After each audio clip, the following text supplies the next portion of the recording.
What is up, you guys? It is your boy Brenton Biggers here, and welcome to another video. In today's video, we are going to be talking about Week 10 predictions. And before we get into today's video, like and subscribe. We are on the road to getting to 450 subscribers. But anyway, enough said. Let's get into the video.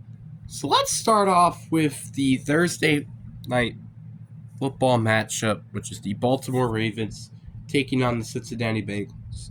And, actually, it's Baltimore at home for the record.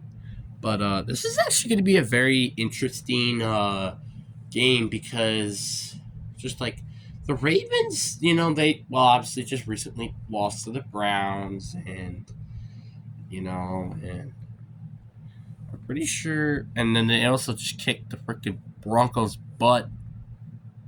Well, the Bengals, they kicked the Raiders' butt. So it's like, it's kind of tough to really say what's going on with these two teams.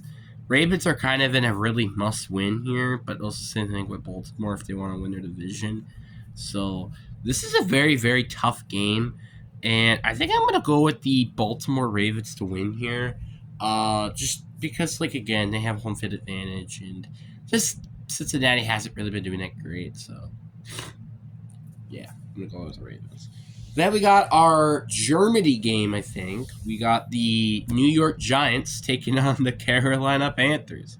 I don't know why this was even a game to go to London in the first place, but it exists, I guess. I'm going to go with the Giants. The Giants just have a lot more better playmakers than what the Panthers do, and they've also had a history of beating the Panthers. Now we got 12 o'clock games, and we got actual games that will be actually probably interesting. We got the San Francisco 49ers taking on the Tampa Bay Buccaneers. This is actually, I feel like, a lot closer of a game than I feel like maybe a lot of people would give it credit for. Again, San Fran, this is the first week. Well, apparently this might be the first week where we get to see Christian McCaffrey back from injury.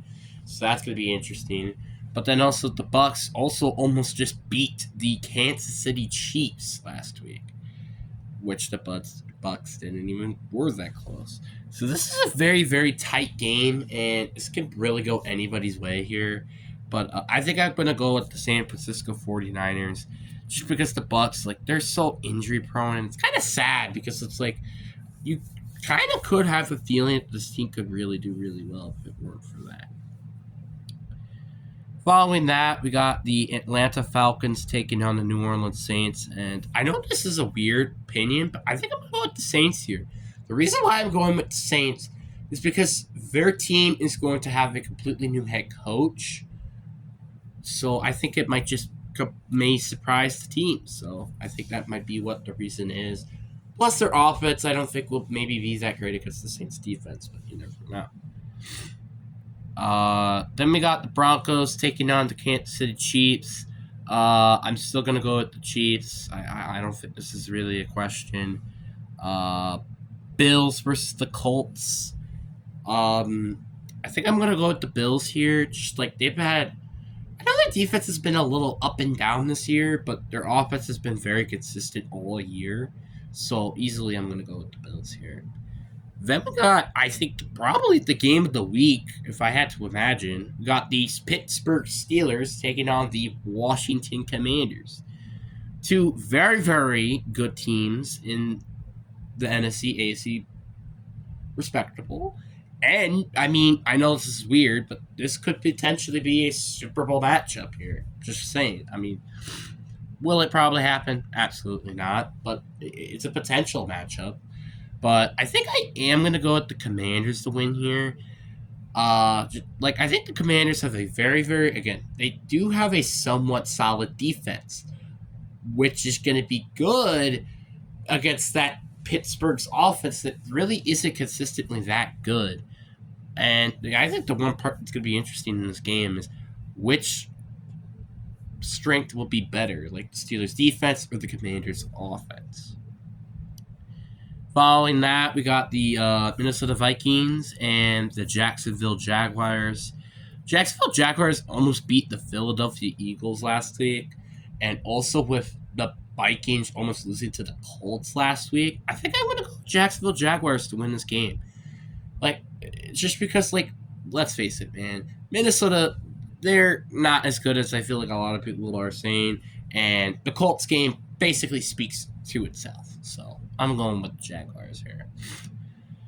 Then we have our last 12 o'clock game, and this is not going to be a fun game, I feel like, to watch. You got the New England Patriots taking on the Chicago Bears, and I'm easily going to go with the Bears. I don't think that's a question. Then we got the 3:05 game, which we got the Tennessee Titans taking on the LA Chargers. This is just a very easy one. I'm going with the LA Chargers. Then we got the Philadelphia Eagles taking on the Dallas Cowboys. I'm also going to go with the Eagles. It's very straightforward. Dak Prescott is not expected to play. So that's basically all I need to know for this game. Even though Cooper Rush has been good in the past, I don't think it's going to be good in this game. Then we probably have probably the best 3 o'clock games we have here. We got the Jets taking on the Arizona Cardinals. And also looking at the rank, funny enough, it says PK. And by the way, if you don't know what that means, that is basically a 50-50 of who's going to win this game. I am not kidding by that. This is the first time I've ever actually saw that. So yeah, this is going to be, I mean, if that speaks, I think that speaks to itself here. But I think I am going to go with the Arizona Cardinals to win here. I just think they have been playing so consistent for the past few weeks that I just don't think they're going to give it up to the New York Jets, especially at home. Then we got Sunday night, and this is going to be a fun matchup to watch.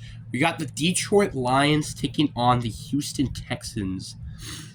And again, this is going to be a very fun matchup to watch, just because on its own you got the Texans, who just recently, unfortunately, lost to the New York Jets, but thankfully, they're not going to go they don't have to go against as a ferocious pass rush as, well, New York Jets. And their defense isn't really, I think, quite as good as the New York Jets and the Detroit Lions, which they also just beat the Packers, who, funny enough, beat the Texans.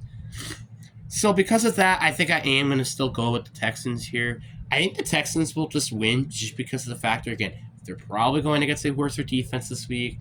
They probably readjusted a lot of things. They had more time to play this game, and I think their defense can maybe do just enough to stop the offense, which has been mainly just our run team anyway.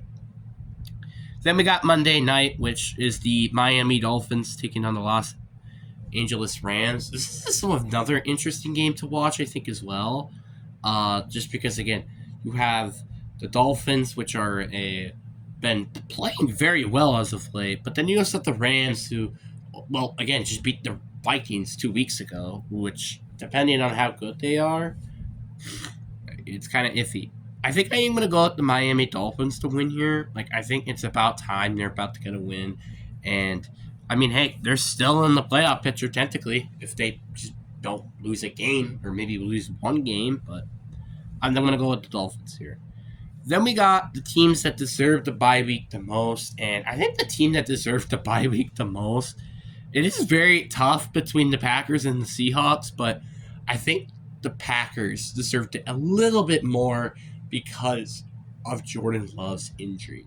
And just all of that on its own kind of speaks for itself.